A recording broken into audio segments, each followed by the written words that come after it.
What's up, everyone? The first Monday Night Raw of 2020 is in the books, and we're here to talk about it. How's it going, everyone? Welcome back for the second night in a row.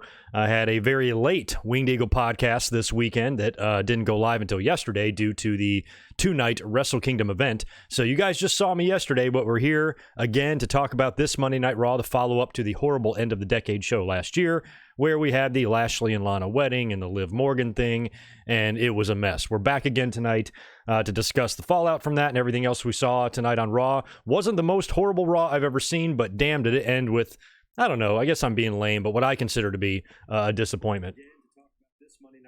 All right, we're looking good and everything. How's it going, everybody that's here already? In the chat, saying hello, Jet the Hawk and Sam, Ruben, Elias, Harvey, Supervillain, Tim, Nathan, K-Dogs, Kendall, Stone Cold. All right, we should have a fun audience in here. What did you guys think of the show? Like, in the chat here, give me like a letter grade, A through D, of what you would give tonight's show. It had its moments where I thought it was just fine, and I was entertained by a couple of moments, and I thought there were some good segments. But then again, there was much of the show that was still your typical every week, every day Monday Night Raw that we see all the time. That's just kind of, you know, torturous to watch sometimes. But this show at least was better than last week, but it's kind of interesting the way they ended not only the year, but the decade with that wedding angle, with Liv Morgan coming out and swerving us and saying that she's in love with Lana and they had a past relationship, and they barely followed through with that tonight. Like, Liv just had a small part in the show, quick little backstage interview, and, you know, the majority of that was still taking place between Rusev and Lashley, and we'll talk about that later on as well. Let me look here in the chat to see some of these grades. C-, B, B, C+, B, D+, C+. Yeah, I don't think, the reason I didn't include F, because I don't think anybody rational would really give tonight's Raw a failing grade. Wasn't, you know, the greatest show, but I certainly wouldn't give it an F. But yeah, I'd probably be with those of you who are in the C+ area, like Antoine. Danielle's giving it a low grade, C-, D+. Yeah, and we got the Brock stuff to talk about too. So we'll roll through the show here in order, because I do want to talk about the Brock Lesnar stuff first. That was kind of interesting, and it's a little bit head-scratching. I'm not going to go over the top shitting on this quite yet, because it just got announced, and who knows what this is going to lead to. But Brock Lesnar was advertised for tonight's Monday Night Raw. Him and Paul Heyman opened up the show. Heyman cut a promo talking about Brock just being the conqueror that he is and all of that. Typical Paul Heyman hyping of Brock. And then he goes on to say that they want to do things a little bit different this year at the Royal Rumble, and instead of Brock just facing one guy, he's going to face everybody. And Brock Lesnar is going to enter himself into the Royal Rumble match at number 1. So for some reason, this is a personal challenge that Brock wants to overcome. He wants to see if he can tear through everybody and give the WWE Universe a match with him against all of them, all the contenders. I don't know. But I guess it gets him out of having to defend the title at the Royal Rumble, which is good and bad. You know, Royal Rumble isn't a big venue. It's going to be in a baseball stadium, supposed to be a really big show. You should have a big title match on there. I mean, you're going to with The Fiend and Daniel Bryan, but you know, having Brock defend, I thought was a given. But if the plan is for Brock to go all the way into WrestleMania as champion, why have him beat someone on the way there? What's the point of him having him beat another top Raw star like he did to Samoa Joe and Braun Strowman a couple of years ago? If he goes in the ring now and faces Drew McIntyre, Kevin Owens, Aleister Black, and beats him, what for? You know, so I guess that we avoid this, but putting him in the Rumble now, you know, to me, this just screams Cain Velasquez. I think that if Brock is in the Rumble, maybe he makes it all the way till the end, or maybe he gets dumped out really early by a returning Cain Velasquez. Don't know what the status of his injury is. I know he was needing some surgery, but I would assume he might be okay in a few months to wrestle. So if he can make an appearance here at the Rumble, do some sort of a distraction, get Brock eliminated, and then you can do the inevitable rematch that we know we're going to get. But I really would not like to see that at WrestleMania. If they're going to do Kane and Brock again, I'd rather have them do it where they did the first match in Saudi Arabia on a show that I don't give a shit about anyway. So right after WrestleMania, they're going back there. So I'm not going to be quite cynical enough to think that WWE is going to give us Brock and Velasquez at WrestleMania. There is a chance it could be Saudi Arabia instead. What do you guys think about that? And what do you guys think about Brock Lesnar entering the Rumble? Do you think this is lazy? Is this stupid? Is there a purpose for it? I think there is. Brock, I don't think is going to win the Rumble. I seriously doubt it. And what if he did? Is he going to then challenge The Fiend for double gold at WrestleMania? They're not going to unify the titles. So what's the fucking point of this? I just don't get it.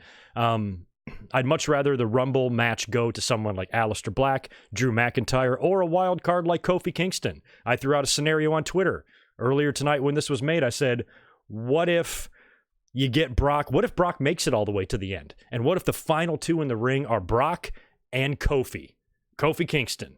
And maybe Cain Velasquez then makes an appearance, distracting Brock, or maybe physically assaulting Brock, allowing Kofi to toss Brock out, and then Kofi, winning the Rumble, then challenges Brock at WrestleMania.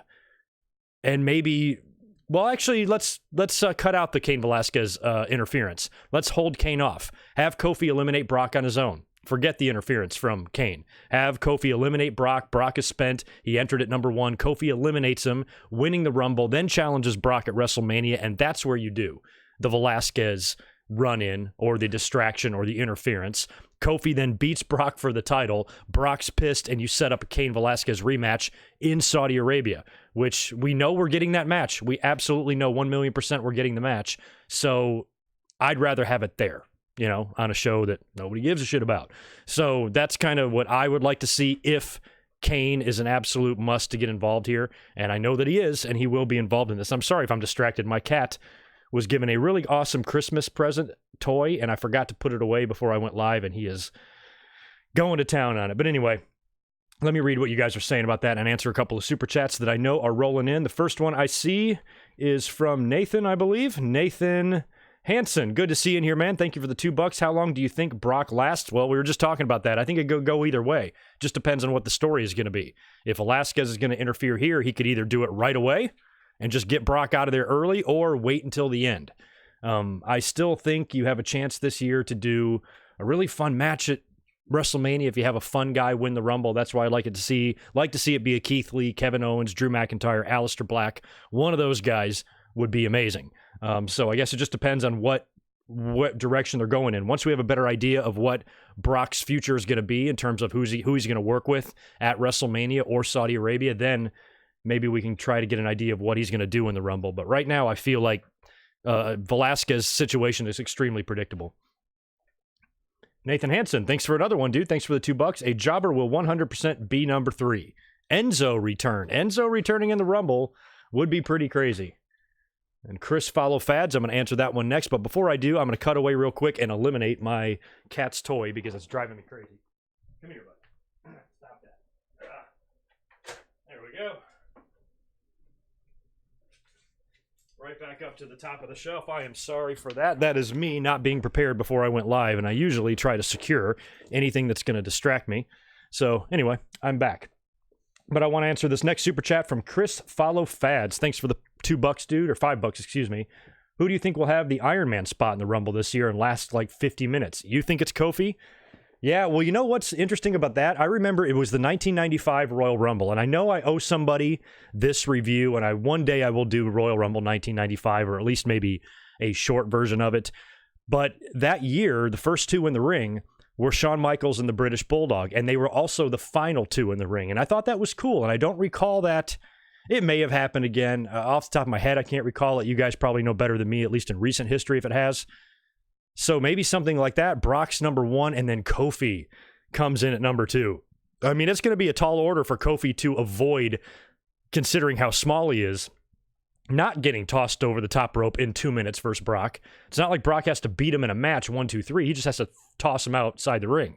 So essentially, you would think if Brock gets his hands on Kofi, Kofi's out. But Kofi's well known for his saves in the Royal Rumble. I mean, he could do like 3 of them. How cool would that be? Let's set it up. Brock number 1, Kofi number 2. Brock immediately grabs Kofi and tosses him out of the ring, but Kofi lands on the steps or hangs onto the rope or the ring post or lands on a chair or whatever the fuck he does, gets back in the ring. Brock grabs him again, tosses him out again. Kofi saves himself in some other crazy way. Maybe Big E is out there and catches him, puts him back in, and then maybe Brock does it one more time and Kofi saves himself again, But by then, the number 3 entrant is coming out, and then the ring starts filling up, and Brock and Kofi kind of go out through their separate ways in the Rumble. You fast forward all the way till the end, everybody is out, and we're down to Kofi and Brock again. That would be awesome. I'd be totally into that. And then Brock, gets tossed out and Kofi wins it or whatever. So Brock has the chance to be the Iron Man, but the only other Iron Man it would really be is probably going to be a number 2 or a number 3 spot.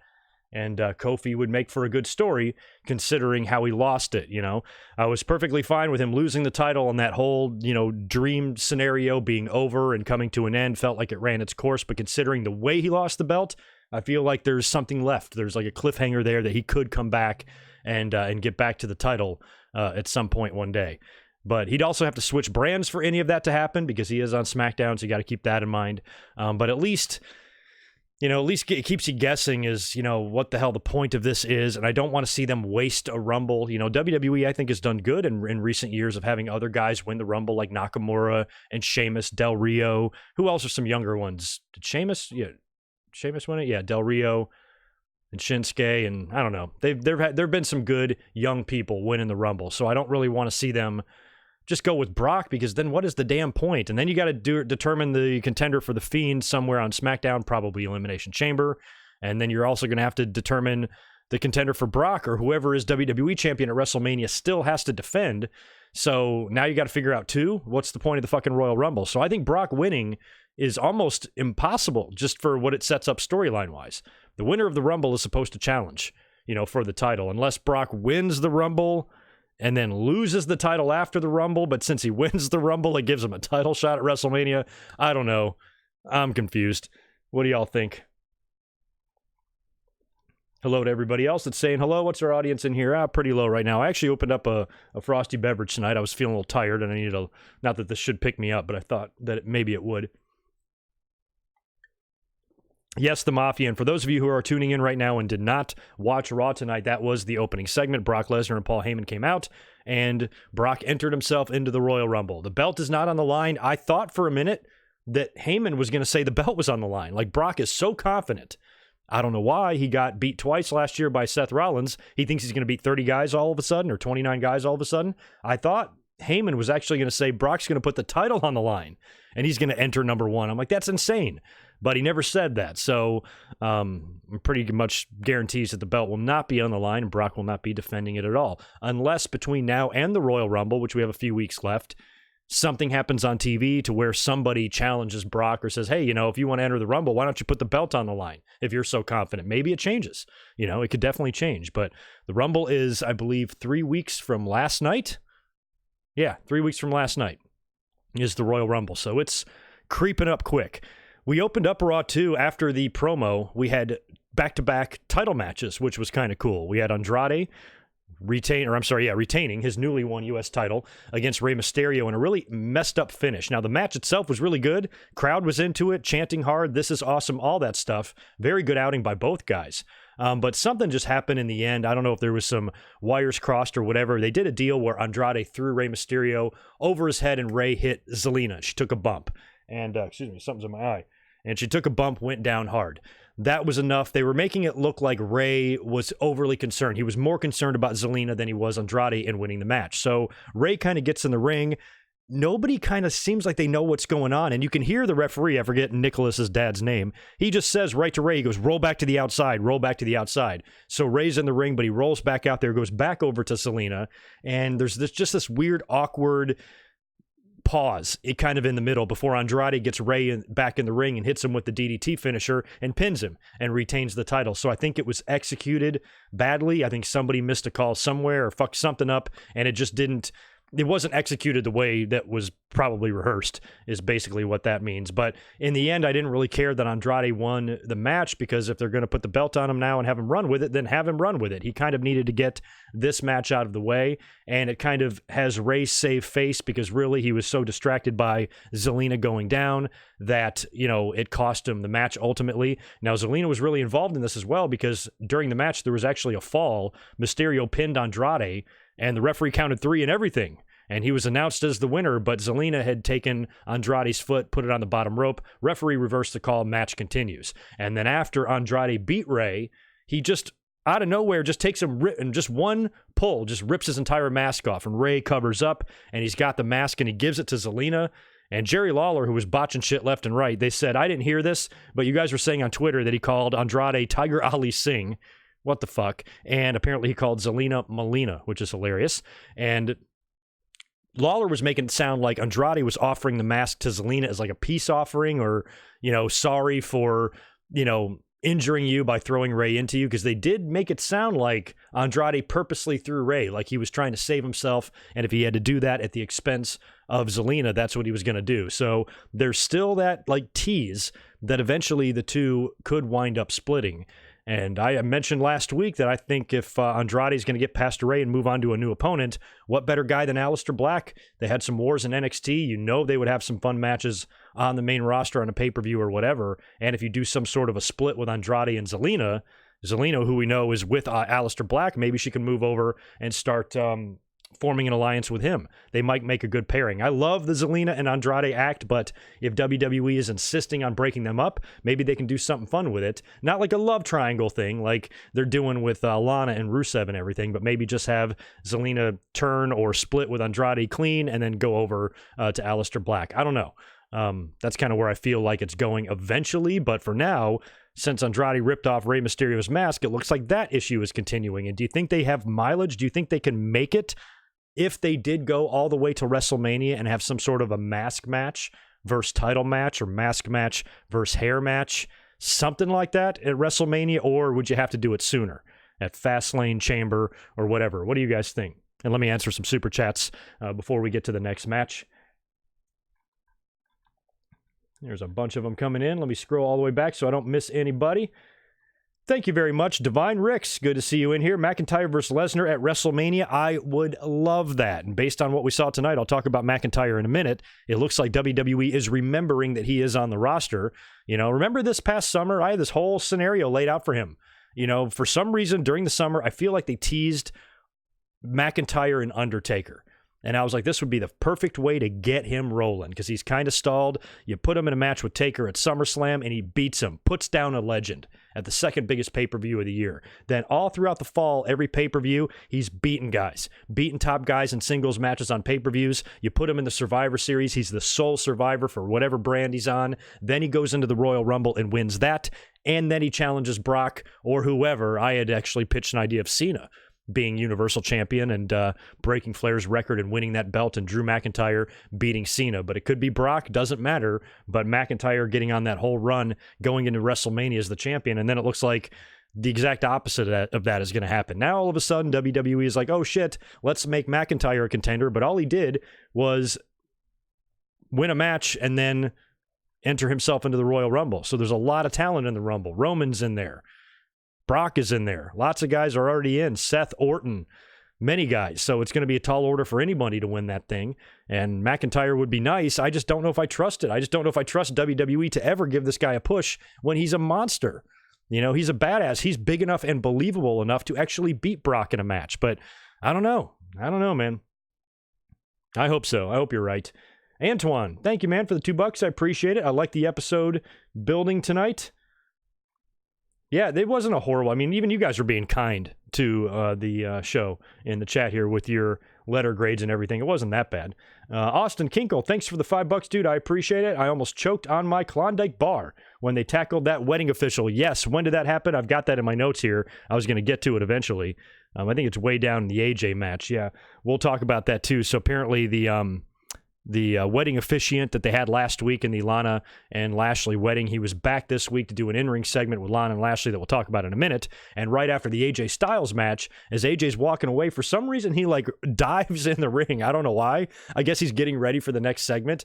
But he gets in the ring, and I guess it looked like a fan had just jumped in the ring. And you see security swarm the guy. Even the camera zoomed in on it. They zoomed right in, and Lawler was like, what's this? So I felt like something was just wrong there, because normally if a fan runs in the ring, the camera knows not to fucking zoom in on it. So the fact that they did that was just kind of strange, and the guy was in a suit, and it turns out he was the wedding officiant guy that was just, I guess, getting in the ring, preparing for a segment, and security tackled him. So that's fabulous. I'm so happy that happened. Nobody was hurt. It was just a funny thing that happened. Let me see if there's any other super chatties before we move on to the next match. Spectra, thank you for the $5, dude. Appreciate it. After how bad WWE was last year, aside from anything Bayley, I'm basically done. I'll probably just watch you, Greg, for the updates. Well, that's fine with me. I'll do my best to keep you updated. Yeah, it's, 2019 wasn't the greatest year, and so far I'm a little nervous about 2020, but I got to watch. That's my job. See if I missed any others here. Doesn't look like it. All right, we'll move on to the tag team title match next.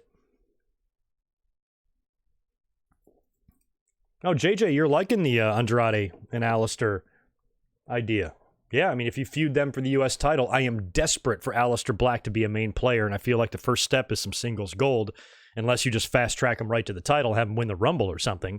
I feel like he's got to, have some big matches, beat some big opponents, and wear some gold before he can finally, ascend to that level instead of just floundering and doing shit. Now, he's had some good matches. He's been on a roll. I think he's undefeated since the draft. And he came out on the winning end of the Buddy Murphy feud, although that doesn't look like it's over now. I'll talk about that later as well. But I would really, really like to see him become a major player on Raw in 2020. It doesn't seem like that's very unreasonable to ask. You know what I mean? I think we all feel that way. Why WWE doesn't, I have no idea. We had the next matchup, another title match, following up the U.S. title match, triple threat tag team title match, OC, Viking Raiders, and Street Profits. I didn't really see, this match was advertised. We knew it was coming. I didn't really see a point in taking the belt off the Viking Raiders here. They have picked up some losses recently to the OC and have dropped a couple of matches, but I still like them as a dominant team. No real reason at this point, I think, to take it off of them. Luckily, they retained. It was a pretty good match. What you can expect from all three of these teams, and I was glad with that outcome. Really didn't want to see that, those belts hot potatoed any more than they already are. Keep them on the Viking Raiders for a while. At some point, they will probably run into the Authors of Pain, but I'm not sure. And when that day comes, then maybe you can do the switch. We had, this was the beginning, next up on Raw was the beginning of what would finish off the show in the main event. Kevin Owens and Samoa Joe are going to be taking on Seth Rollins and the AOP. And Samoa Joe, in a backstage interview with Kevin Owens, says that he's got a third guy, and he's not telling anybody who it is, and Kevin Owens wants to know, and he's like, don't worry about it, it's all good, I found a guy, I've got a guy. So it was the whole show, we got to speculate on who the third man was going to be. So we're like, it could be Drew McIntyre, it could be Alistair Black, that was my pick. It could be someone from NXT, hopefully someone fun. So we were going to have to do process of elimination as we went through the show here, and if guys are having matches prior to that or not. So a little bit later on, a couple of segments later, they're backstage again, and Charlie Caruso is trying to get Samoa Joe to spill the beans. He won't, but Kevin Owens is like, dude, I'm your partner. I'd appreciate it if you told me who our partner was. And he goes, okay, how about if I show you who our partner is? And he goes, okay, fine. So they go to a locker room. Charlie Caruso follows him all the way there. Samoa Joe says he's behind that door. Kevin Owens opens the door. It's completely dark in there and comes back out. And he goes, oh, yeah, we're good. So he approves of whoever this partner is. And since he went into a black room and Alistair Black doesn't seem like he has anybody to feud with right now, I thought for sure it was going to be Alistair Black, but it turned out not to be. So we speculated all night long about who the third man can be. And, oh, man, I consider it to be a disappointment. But who cares? Next segment was pretty good. This is going to be a plus, or a positive part of the show. It was Becky Lynch coming out to cut a promo. She gets on the mic, talks about how she's questioning what it means now to be the man and calling herself the best and yada, yada, yada. Nothing really of substance there until Asuka comes out. Her music hits. She starts power walking down the ramp, and she is just cutting the promo of promos in Japanese on Becky Lynch. I don't know what she's saying, but I'm believing every word of it. And she gets in the ring, and she's screaming in Becky's face, and then Becky just pulls back and bam, punches her runtime right in the throat. Asuka goes down, and that's the end of the segment. I liked it. I liked it a lot. Now, I'm pretty sure this has to lead to Becky Lynch winning this match at the Royal Rumble. I'm sorry everybody is going to hate that. But really, when you think about it, with the story with Becky Lynch and her likely going into WrestleMania, you got to think she's going to be facing Ronda. At that point, if she's going to face Ronda again in the rematch a year later, she has to have every other obstacle in her way overcome. And that includes Asuka having her number. So I think Becky's going to beat her at the Royal Rumble. Sorry. And then maybe go in to WrestleMania to hopefully take on Ronda Rousey, who I hope winds up winning the Royal Rumble or something, or maybe Charlotte wins the Rumble and jumps over to SmackDown to challenge Bayley, and then Ronda returns on Raw to challenge Becky. Something like that can happen, but if you're going to keep Charlotte on Raw, I'm worried they're going to do that triple threat again. I'm worried they're going to do all three of them again at WrestleMania, which, the match wouldn't suck, but I feel like you've been building all this time to Becky and Ronda, and that's what you should do this time around. So if they do that, that leaves Charlotte on Raw, which means who does she work with at WrestleMania? So I think Charlotte winning the Rumble is actually likely. Imagine that, if you will. Imagine Charlotte winning the Women's Rumble, Roman winning the Men's Rumble, and then they both win belts at WrestleMania. No way, that's not going to happen. But I think Charlotte winning is possible because she could jump.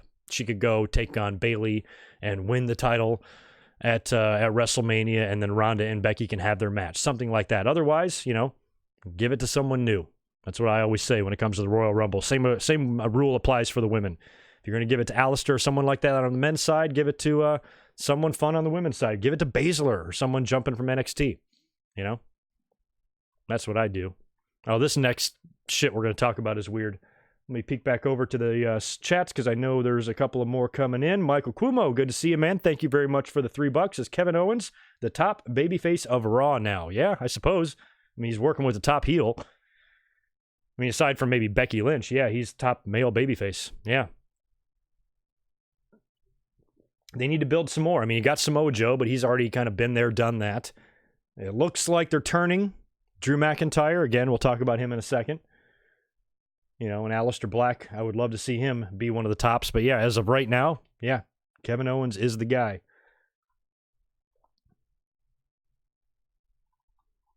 Yeah. Oh, yeah, I'll admit 100% mystery. It would be great if Asuka won at the Royal Rumble. I just don't think she is, this is the story.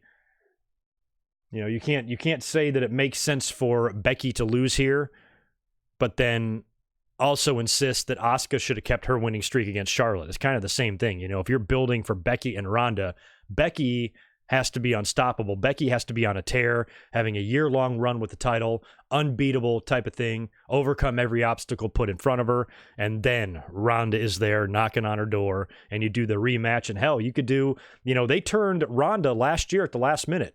Remember? They turned her heel and fine, the fans kind of shit on her. I was in the building at Survivor Series when the fans just turned on her. Everybody was up the ass of Charlotte. Charlotte reigns and all of that, and she's Ric Flair's daughter. She gets everything because she has blonde hair and shit. All that nonsense you hear from the fuckwads all over social media. That's all we heard. But then when Charlotte takes a kendo stick and just wears out Ronda, the fans start cheering it, and I'm in LA, what is going on?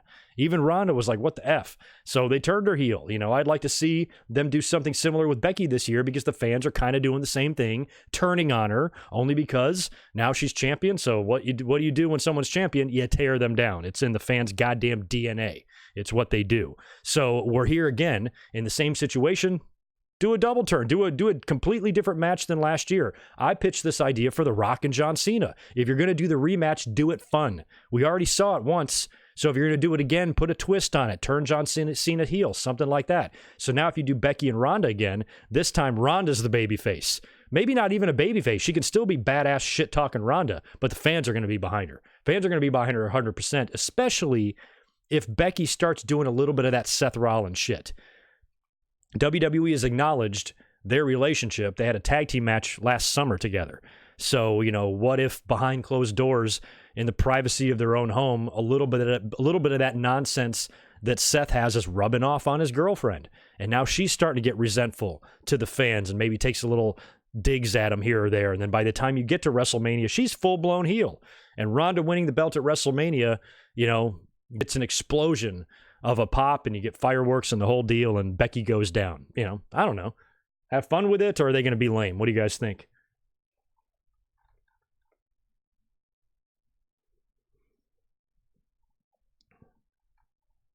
Yeah, Evan, well, we talked about, the Authors of Pain. As soon as they came in, they looked like the Shield. I'm like, shit, they could form the Shield Part 2 with Roman. I had this idea for Roman Reigns. I'm like, before he got sick and everything, I'm like, shit, he should turn heel, tell the fans to F off, and bring together the Authors of Pain as his backup, and he'll lead the faction. But they did it with Seth Rollins instead, which is why I think they stopped wearing the riot gear in the ring. Authors of Pain. Oh, yeah, we got to talk about this next segment. I prepared myself, took a break, took a couple of sips of alcohol before we got into the Eric Rowan stuff. By the way, before I talk about this, will you guys smash that thumbs up button for me? 150 people in here right now for a Raw review. That is not horrible. If you want to check back yesterday on the channel, I did a very late Winged Eagle podcast where we talked about both nights of Wrestle Kingdom. I stayed up all night long, both nights of the weekend, all weekend long to watch this shit, and even watched the Liger retirement ceremony last night, which was just touching. I tweeted a video of it, which blew up. Just really awesome stuff. Just such a cool send-off. And the Wrestle Kingdom show itself was a lot of fun to watch. I had a blast. So I talked about all of that yesterday. If you want to check it out, link is in the upper right and on my channel. So go take a look. So next up, we had Eric Rowan. He's got the fucking cage, and it's got the thing over it. And it was funny last week, like, this guy seems hell-bent on not allowing anybody to look inside the cage. And if somebody even tries to, he murders them. And I'm starting to wonder, I'm like, if it's that important to him, leave the damn thing at home. I don't understand why he's bringing it to the ring if it's that important to him that nobody looks in. But now they're kind of changing that. Tonight on Raw, he was backstage. He's walking around with the cage. He's approached by Mojo. I guess they're homies because Mojo's like, come on, big man. Let me look in the cage. Let me see what's in there. And Rowan's like, okay, I'll let you look in there, but you can't tell anybody. So he kind of just peeks in the little hole that's on top and then loses his shit. Mojo's like, and he runs and he falls backwards into a crate or some shit. Sells it marvelously. Mojo's awesome. So whatever's in there is pretty scary, I assume. I mean, we kind of assumed it was a critter. Maybe it's a dead critter. Maybe it's the carcass of Grumpy Cat, who hosted Raw I don't know how many years ago, or something like that. So then, after that, Rowan heads to the ring to take on apparently what looked like a 7th grade girl. It appeared to be his enhancement talent for this week. Absolutely murders this 11-year-old or 12-year-old. And after that, he kind of grabs him by the face. He's like, do you want to see what's in the cage? And he pulls him out of the ring, puts his face right up to the cage, and something just sprays red in the guy's face. So I don't know if it's blood or what the fuck is going on now. He gets sprayed in the face, and he just runs away screaming. Right to her mommy, I would assume. But shit all over the face of the poor jobber. So now it's like the plot is thickening. What's under here? And I've been maintaining all along that as long as it's taking them to get to this payoff, that whatever it is, much like in the main event, it's probably going to be a letdown. I mean, what can really be under here that's spraying red? You know, the only thing that might be cool is if it's some sort of a tie-in with The Fiend somehow, you know, based on their history, but I don't know. They're on separate brands. I don't know how that would even work. A lot of you guys have pitched ideas. Maybe it's the old goat mask that he used to wear. Maybe it's a goat head squirting out blood. I don't know. Or that other mask he used to wear, or something tying him to his past. Or maybe it's something that belongs to his next big feud, because Eric Rowan is doing this on TV with no opponent to work with. He's doing this every week against a jobber. Eventually, he needs to have a program with someone. So whatever is revealed to be in the cage, maybe it's a way to kickstart whatever feud he's going to have. Maybe it's the beloved childhood pet of whoever his next opponent is going to be, and he's torturing it or something like that. No, I don't think so. It's a PG show. But I don't know. You know, y'all's guess is as good as mine on that one. But I got to love Mojo's selling on that. That was awesome. It's going to be a lizard named Harper. That's funny. Oh, it probably will, too.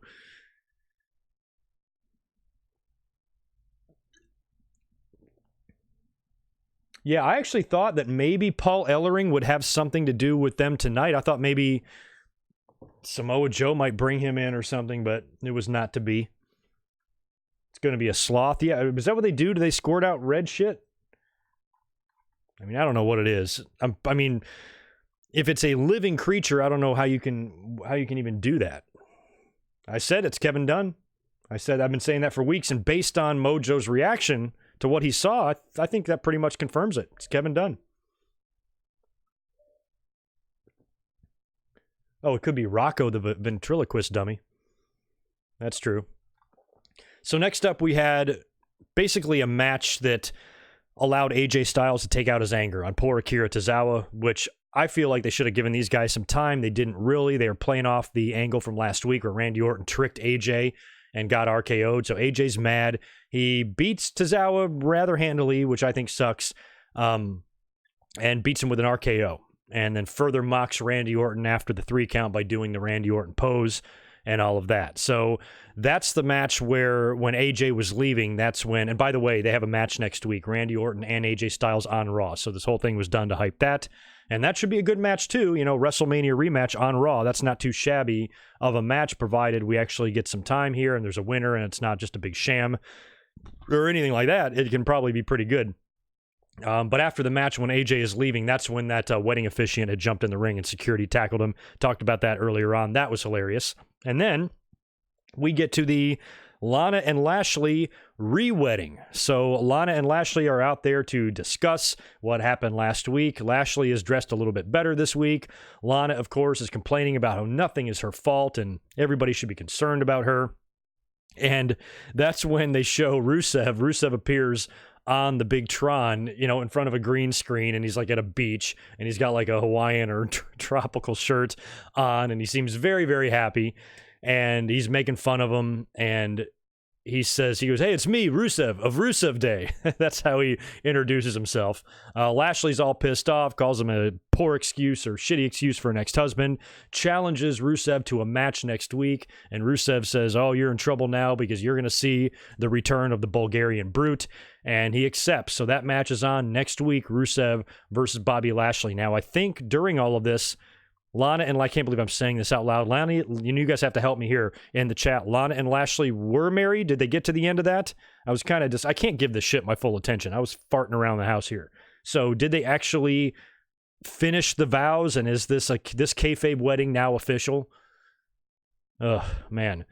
So what we saw last week, a couple of weeks ago even, with Rusev saying, I'm so glad to be rid of them, and Lana can have Bob, and it's no big deal, and I'm free now and single and having a good time, right? So then he crashes the wedding. I'm like, well, if he doesn't care, what the hell is he crashing the wedding, and why is he in the cake? And now he's showing up on the screen, and now hopefully this might be the blow-off next week, or if it's just going to continue, but we get Rusev and Lashley next week. They cut backstage after that for an R-Truth interview. He's setting some records for the 24/7 title. I didn't even hear what they were. He's interrupted then by Liv Morgan, and I think it was Charlie who was doing the interview, and she goes, oh my God, I'm glad you're here because I wanted to ask you about last week, and that Liv says that she'll be in, since Lana's going to be in Lashley's corner next week, that she will be in Rusev's corner. So we've got Lashley versus Rusev, Lana in Lashley's corner, Liv in Rusev's. You know there's going to be a fight. You know it's going to be a clusterfuck. And my God, this just continues to get worse. But what I don't understand is the way they ended Raw last week, they made you feel like this is like their top angle. It's going to be a big deal. I thought Liv Morgan would open the show tonight on Raw, come out to the ring and cut a promo and explain everything. She just had a little blip backstage. So we'll see what happens next week in the match with Lashley and Rusev. And if Rusev wins, if that's truly the end of it, or if it's just the beginning, and we've got a mixed tag on our hands, probably the week after that on Raw, or the Royal Rumble, or whatever, or shit, maybe.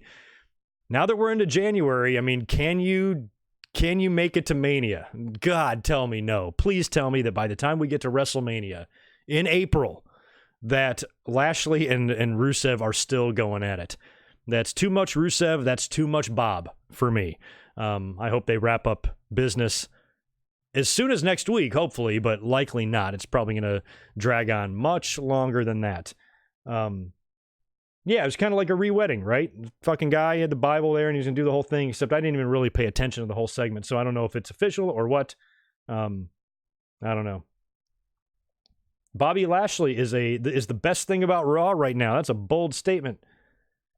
His eyebrows might be the best thing about Raw right now. Those are marvelously painted on.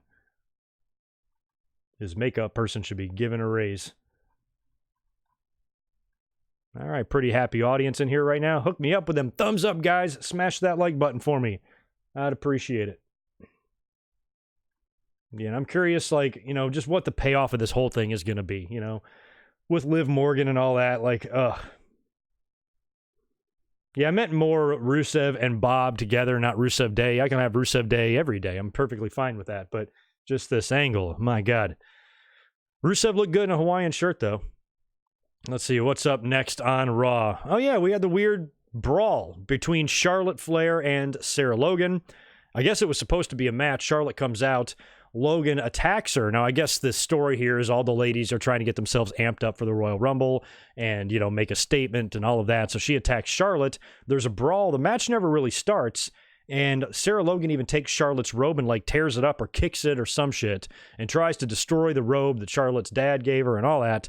And that sends Charlotte off into a possessed state, and she just beats the hell out of poor Sarah Logan, and then she's sitting there with the robe, and that's all sad. And it feels like that's all they've been doing with Charlotte right now on TV too. She's just been working with random people. I think last week she worked Natalya, right? So her winning the Rumble is very likely, especially if she switches brands. I mentioned earlier on with Becky Lynch, if she does face Ronda Rousey, which you just got to think they're going to do. Where does that leave Charlotte if she remains on Raw? Just in some sort of a grudge match? I feel like she's got to be in something bigger than that, which means they either have to throw her in and do another triple threat like they did last year and just rematch the whole thing, or have her win the Rumble and send her ass over to SmackDown, to where maybe they can do a triple threat over there with Bayley, Charlotte, Sasha or something. And I know we've been there, done that too, but Charlotte's going to be a big part of WrestleMania and be in a title picture, I would assume, every single year. So you need to get used to that. So I just can't see them having Charlotte in the Women's Battle Royal or just some random match. She's going to be a bigger part of the show than that. She just has to be, I would think. So I'm kind of curious now who the front runner is for the Royal Rumble, you know, for the Women's Royal Rumble. So y'all's guess is as good as mine. You know, another option I think that would be good would be Shayna Baszler. I mentioned her before because she's right off the heels of her long dominant run in NXT as the women's champion. She'll wrap up business there, I would think, if she enters the Royal Rumble and wins it. That puts her on the roster right away as a top player without having to prove herself or anything, without having to go through all that shit again, because Shayna Baszler, I believe, is 40 years old. And if you're going to capitalize on her being a badass, you need to do it now. Have her win the Rumble, allows her to challenge anyone she wants, you know, and that person could be, you know, a Bayley on SmackDown if you're saving Becky for Ronda. So that actually might be my top pick to win the Royal Rumble, or not my top pick or prediction, but the person I want to win the most might be Baszler, because I think that would be a good way to get another main player on your roster, another title contender on your roster, a credible one in Shayna Baszler, you know, and if they do that, I don't see NXT people winning both Rumbles. You know, I think it's very plausible and likely that a male or female could win a Rumble, but not both. So if you got, you know, Baszler winning the women's, you got to do somebody else winning the men's. Just not Brock or Kane Velasquez or Roman Reigns. None of that, please. Next up was Drew McIntyre. He destroyed No Way Jose. Feels like they're kind of turning him babyface a little bit, sort of, although he did beat the shit out of a babyface here, along with his entire conga line. Got on the mic and says he hates conga lines and that he's entering himself into the Royal Rumble. So we talked about him earlier on. I'd be all for a big Drew McIntyre push, but, you know, no matter what we see them do on TV right now, you got to remember they're doing this because the Royal Rumble is on the horizon. They're doing this so they can try to make you think that they're trying to just fast track this. They're trying to make you think that everybody is important and everybody is got a chance to win the Rumble when they should have been doing this all along. Don't all of a sudden, 3 weeks before the Royal Rumble, make us think that Drew can win it. You should make us think that he could win it all year long, you know, or whoever you're going to have wind up winning this thing. So I think it's kind of a pattern, things that they do when they have big names in the Rumble. Oh, let's put them on TV, put them over strong, and, you know, give the fans a reason to think they have a real chance to win when they should have already been doing this. And that's kind of what's frustrating about WWE. So McIntyre's in the Rumble, great. Just don't know at this point if that means he's going to win it or not. I have my doubts. Aleister Black had a pretty good match or quick match, I should say, not really good, with Shelton Benjamin. Now, Aleister is who I had penciled in to be the third man, to be the partner of Samoa Joe and Kevin Owens, especially when Samoa Joe led Kevin Owens into the dark locker room, and Owens goes into a dark room and comes back and says, oh, yeah, we're good to go. I just thought it was Aleister Black sitting in the middle with candles lit all around him. But apparently not. Aleister Black was out to have a match with Shelton Benjamin. He beats him, and then he's attacked by Buddy Murphy. So this situation's not over. Now, I would be an idiot if I complained about more Aleister Black and Buddy Murphy matches. No problem. I'll take more of those. But I kind of thought it was going to be a feud that Aleister Black was going to win. He's already beaten Buddy Murphy twice. If they do yet another match and tell the story of Buddy has just got himself hell-bent on defeating Aleister Black, he cannot continue his career until he gets this monkey off his back, I'm worried he's actually going to beat him. And right now, I'd rather see Aleister Black going the other direction, where he's beating guys on his way to something bigger and not sticking around and keep being drugged back in to these feuds that he really shouldn't have anything to do with anymore. So, looks like we're getting another match between Aleister Black and Buddy Murphy. And that brings us to the main event, the big surprise, the big reveal of who the third man is going to be. Oh, good question, Sean. We'll talk about that in a minute. What do I think The Undertaker is going to do for WrestleMania? Very good question. But let's talk about this wonderful main event first. Not much to say here. Seth Rollins and the AOP come out first. Seth cuts a promo prior to the match, and he basically names the faction or names the group, calls them the Monday Night Messiah. I know, like. That's a dumb name. So he calls them the Monday Night Messiah, and, you know, he knows what's best for all of us and all that bullshit, right? Then Kevin Owens and Samoa Joe come out. They stand in the aisleway. We're ready for the big reveal. Everybody else on Raw who could potentially be an opponent here, or a partner, I should say, like McIntyre and like Black, my two top picks, have already wrestled. So it's either going to be someone from NXT or somebody that's just a huge letdown. And it turns out to be the Big Show. Now, I can't even think of when the last time he's been on TV. To me, it doesn't feel like that long ago, but I think it was kind of that long ago. So he's been out for a while. You guys have to tell me, when was the last time Big Show appeared on Raw? Find that date for me. So he's the big name, and I was just kind of like, you know, I don't want to be spoiled, but I'm like, you know, really? The Big Show? So it turns out to be the Big Show. He joins them. The match ends in a DQ when Seth Rollins hits the Big Show with a chair. There's a big post-match brawl that ends with Big Show giving the big right-hand punch to Seth Rollins and knocking him out. And that's it. And they announced right after the match, as Raw was going off the air, that next week it's going to be a rematch between these six men in the first ever fist fight match. I mean, all those guys can fight. I mean, maybe except Seth, really, but Big Show and Authors of Pain and Owens and Joe, they're all tough bastards who can, you know, throw some hands, but a fist fight? What a silly little dumb gimmick. Anyway, we're going to get the fist fight next week. Now, Raw does not look bad because we have other things on the show. What did we talk about earlier? We got Lashley and Rusev. We've got the fist fight. We've got AJ Styles and Randy Orton. And we might have something else.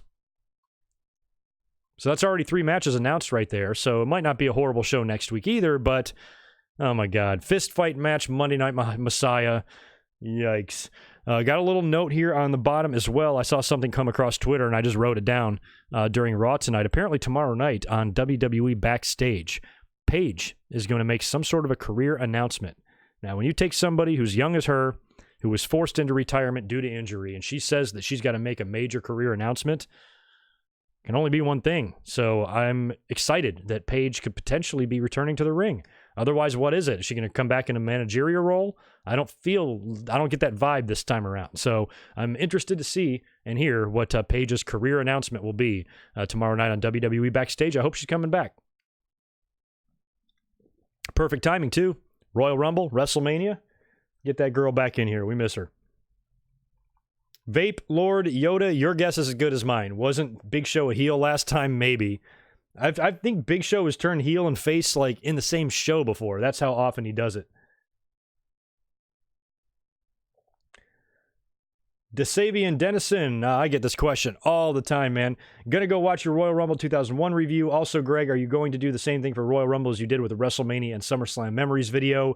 Probably not, only because I've mentioned this 100 times. The only reason I really can't do that is because my memory is shit in the last like 15 years for Royal Rumble. So I literally have to go through and watch all of those shows again, or at least read through the results and try to conjure up some sort of a memories of them to try to express, and that just might be really hard. Where SummerSlam and WrestleMania, my memories of those shows were a little bit sharper. You know, some Royal Rumbles, I don't even remember who won them, unless I really, really think hard. I'm like, okay, that Royal Rumble was attached to this WrestleMania, who was in the main event, and then I can kind of backtrack and work backwards. But a lot of times, I don't fucking remember any of this stuff. So you do have 2 classic Royal Rumbles this month coming up, though. I've got one coming up, and I should say that right now. I'm actually going to try to get it done in time, but I think I got myself goofed up when I was looking at my calendar, and I was telling everybody that my first Classic Royal Rumble review is going to drop on January 10th. For some reason, I thought January 10th was this Sunday, but it's not. January 12th is this Sunday. So I'm going to try to stick to that January 10th, which is Friday, and get it up by then. But I think likely Sunday is the day, because that's the day I had penciled in the whole time. I just had the date wrong, so I apologize for that. It will be up on January 12th, but if I can get it up on Friday, I will. And then the next week, I'm going to work on one a little bit. It's going to be a little bit later year Royal Rumble. It's going to be a year that everybody wants to hear me talk about, and I said that this year in 2020, in terms of classic pay-per-view reviews, I'm going to try to do a lot of reviews from that cluster of post-Ruthless Aggression era, like 2003 through 2009. There's a lot of shows in there in those years that you guys request all the time, and I want to try to do a lot of them this year. And we're going to start that off later on this month, probably about a week before the Royal Rumble. I'm probably going to upload that right before I leave for the Jericho cruise, and the ship takes off 2 weeks from today. I am leaving, so that's exciting, and I'll have more information on what my schedule is going to be during the cruise. I don't have my laptop or anything like that to take with me, but I will be taking my phone if there's a way to do a live stream or do a video or upload something to YouTube while I'm there. I will. If not, I'm going to take a shit ton of pictures, a shit ton of videos, and when I get home, I'll edit and put something together to show you guys my experience on the Jericho cruise. It's going to be a fucking blast, man. I am ready. So yeah, I think that's pretty much it for this week, unless there's more stuff you guys want to discuss. Oh yeah, Ryan, thank you for that. We do have a takeover on Sunday. Damn, we do, don't we? Is it an NXT one? I'm so lost, man. Yeah, let's try. I don't know. I don't know if it's... Your guess is as good as mine there. Big Show's last appearance was with Sheamus and Cesaro, and yeah, I mean, Sheamus has been out for a while, so if that was his last appearance, yeah, it has been a long time. To me, it just feels like I still see him kind of regularly, so I guess I wasn't that surprised about it. Yeah, I don't know. I got a pretty good audience in here, even though we're pretty much done talking about Monday Night Raw. We've done a lot of speculating on the Royal Rumble now that we are just 3 weeks away, less than 3 weeks away from the Royal Rumble, and hopefully pretty soon we can get some good ideas of who's going to win this thing. But with Brock throwing that monkey wrench in the plans, I just don't know now. Yeah, it's a UK takeover. Yeah, and I tend to skip those. We got a lot going on. The Dusty Rhodes Tag Team Classic Tournament is about to kick off. We get 2 matches for that this week on NXT. We're back into the Wednesday Night Wars this week because both shows are back to normal, and they're going to be going head-to-head. That should be fun. And like I said, in 2 weeks, I'll be on the Jericho cruise, and there will be some AEW Dynamite shit going on because we're going to be at sea on Wednesday, 2 weeks from this Wednesday, and the lineup for the cruise is crazy. It's the entire AEW locker room. Actually, here, I'll read those to you guys real quick. Let me go over here. So here's the current lineup for this shit. It's insane. We've got Chris Jericho, Master of Ceremonies, Guest of Honor, Ric Flair. We've got Cody, Kenny Omega, the Young Bucks, Jon Moxley, MJF, Sammy Guevara, Jake Hager, Santana and Ortiz, Brandy Rhodes, Pac, Hangman Page, SCU, all 3 members, Riho, Ali, Britt Baker, Luchasaurus, Jungle Boy, Marco Stunt, Nyla Rose, Penelope Ford, Private Party, Justin Roberts, Priscilla Kelly, Darby Allin, QT Marshall, and Kip Sabian. We've got Gabriel Iglesias, some comedian is on the ship, Vicky Guerrero, Scott Hall, Sean Waltman, Booker T, Jake the Snake Roberts, Diamond Dallas Page, Eric Bischoff, Conrad Thompson, Chavo Guerrero, Queen Charmel, Eddie Guerrero's daughter Shaul, is that how you say her name? Lisa, or Victoria, MVP, Ted Irvin, Chris Jericho's dad, the live podcast, we've got Talk is Jericho. We've got Wrestling Observer Live with Brian Alvarez and Dave Meltzer. 83 Weeks with Eric Bischoff, X-Pac, 12360. And we've got a Hall of Fame podcast as well with Booker T. Fozzy, Light the Torch, Jared James Nichols, Dark Sky Choir, Farewell to Fear, Kick Axe, Killer Queens, Rubik's Cube, David Spivak Project, and the Vaudettes are the musical acts. And Bruce Jingles and Craig Glass, don't know who they are your comedy guests. And of course, yours truly will be there, and I'm pretty much the star of this shit. So, yeah, all those guys on AEW, they're coming to the ship to meet me, is what's happening, in case you didn't know. So, yeah, that's going to be fun. 2 weeks away. I am fucking stoked. So, yeah, that's what's going on there.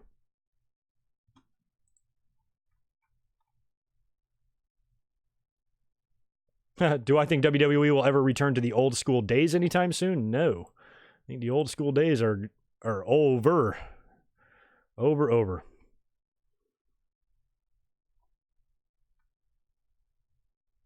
I didn't catch that, Evan. Is Brock advertised for the show next week? Did they say he's coming back and he's going to say something? I didn't hear that part about next week's Raw. I must have just missed it. But the thing is about Brock now, if he's entering the Rumble, this saves WWE a reason to fly him in. Like, he's not there to build an angle. If he's going to be on Raw every week, he should be working with someone, not wrestling in the Rumble. If he's wrestling in the Rumble, he doesn't need to be on TV.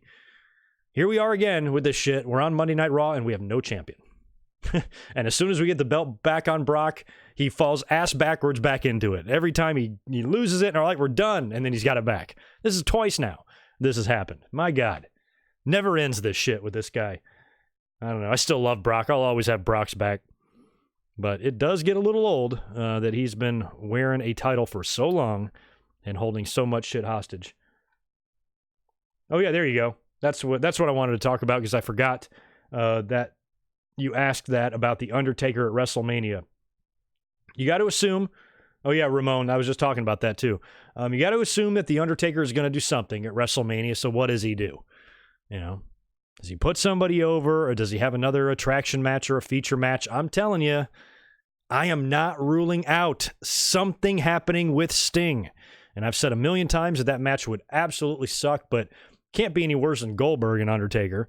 And if you just do, maybe you don't do an actual match, maybe you just do a confrontation, maybe there's a face-to-face, a couple of punches traded, not an actual match with a referee and a 3 count and all of that, just some sort of a confrontation, or... you do a cop-out. You know, neither guy, maybe WWE's like, all right, that match would suck, we can't do that. But maybe you do a situation like you did with The Rock and John Cena a few years ago. And you just have one of them in the ring, maybe Sting gets in the ring, and you know how Eric Rowan came out and challenged The Rock and got beat in like 5 seconds? Maybe somebody does that to Sting, and then they start attacking Sting, and then The Undertaker comes out to make the save, or vice versa. Might be better if it was vice versa. Having Undertaker get beat down, and then Sting comes out, and the two of them run off, you know, the heels together and stand side by side in the ring. And then maybe they do a stare down, and then you do the match in Saudi Arabia. I don't know.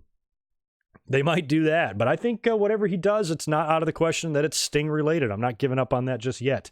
And yeah, Ramon Coffey, I am going to do the 1995 Royal Rumble, but the 1995 Royal Rumble I've been saving for a new channel segment that I've kind of wanted to start. I just haven't been able to get the ball rolling on it. It's almost like a mini review. 1995 Royal Rumble, if I reviewed that show, I know 100% the views would suck on it. So what I'd rather do is do a quick recap of the show, which was going to be a channel segment that I wanted to start doing, where I do quick little, like, you know, 5 reasons why you should watch this pay-per-view, and just pick out 5 little high spots of the show, talk about them, and do it in like a 10-minute video and move on. I just haven't been able to put it all together yet. So that's what I've been saving the 1995 Royal Rumble for. Coming up on January 12th, I've got the 1990 Royal Rumble, 30-year anniversary of that. And the next one I'm doing after that is one from the mid-2000s, because that's the promise I made to myself this year, is I have to do more pay-per-view reviews from that time period, because the majority of my audience is sick and tired of hearing me talk about the 80s and early 90s. So I want to start doing a few more modern shows just because of the demand of the audience. But I haven't given up on that one. It's in my project folders. I've got it. I see it every day. One day you will get a 1995 Royal Rumble related video. I promise you that. But like I said, I'm leaving in 2 weeks. If I wasn't going on a trip and all that shit, maybe I'd have time to bust out one more. But I have 2 weeks to give you guys 2 Royal Rumble reviews. So I got to get cracking, basically, and get my shit done. Yeah, I thought about Aleister Black too. I mean, if Undertaker wanted to come in and just put somebody over huge, you know, Aleister Black could be the guy. Nice, Ramon. You met Scott Hall and Kevin Nash over the weekend. Did you tell Scott Hall you have the same name as him? Razor Ramon Coffee. That's one of the t-shirts. Actually, I have a big order coming from Pro Wrestling Tees right now. I ordered about 4 or 5 shirts just to have some retro shit to wear on the cruise. And one of the shirts I got was, the band, the Ramones. So it's a shirt like that, says the Ramones, but all of the band members are replaced with Scott Hall's face. Pretty cool. I got a Greg the Hammer Valentine shirt, a Bobby the Brain Heenan shirt, and a shirt for my girlfriend. So I'll have some gear to wear on the cruise, and should be fun. My God, I'm ready to rock.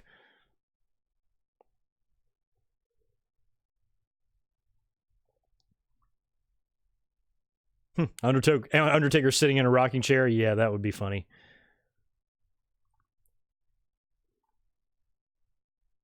Somebody throw Dave Meltzer. No, don't talk like that. That's a very scary thing. Nobody should be tossed overboard of a cruise ship just because you don't like their opinions on wrestling.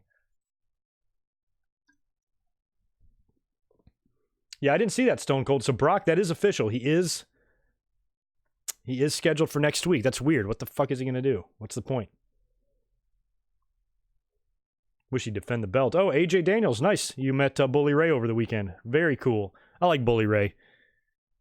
He's cool. I try to listen to the podcast every now and then. If I'm doing stuff, I'll pull it up on YouTube or something. But I like him. Bully Ray's cool.